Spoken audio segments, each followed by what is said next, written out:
আল্লাহ পাক আদম আলাইহিস সালামকে সৃষ্টি করলেন, তারপরে সৃষ্টি করলেন হযরতে হাওয়া আলাইহিস সালামকে, অর্থাৎ একজন পুরুষ এবং একজন নারীকে আল্লাহ পাক সৃষ্টি করলেন। আল্লাহ পাক কোরআন পাকের মধ্যে বলেছেন, খলাকনাকুম আজওয়াজা, আমি তোমাদেরকে জোড়া জোড়া তৈরি করেছি। অর্থাৎ একজন পুরুষ একজন নারী আল্লাহ পাক সৃষ্টি করেছেন, প্রত্যেকের জন্য জোড়া জোড়া। একটা নারী পুরুষ ছাড়া পরিপূরক নয়, অনুরূপ পুরুষও একটা নারী ছাড়া পরিপূরক নয়।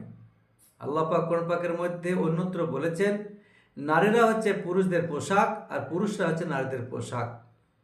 পোশাক যেমন বাইরেকার সমস্ত দিক দিয়ে হেফাজত করে, ঠিক অনুরূপ একজন নারী একজন পুরুষের স্বামী স্ত্রীর জীবনে তাদের অন্যান্য খারাপ কাজ থেকে হেফাজত হয়ে যায়, এর জন্য তাদেরকে পোশাক বলা হয়েছে।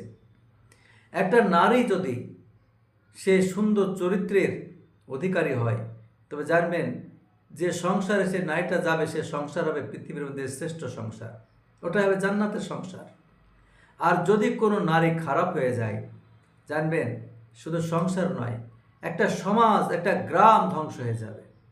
ও যদি ইচ্ছা করে, একটা পুরুষ ইচ্ছা করলে কয়েকটা নারীর জীবন ধ্বংস করতে পারে, একটা নারী যদি ইচ্ছা করে তো কয়েক হাজার পুরুষের জীবন নষ্ট করে দিতে পারে।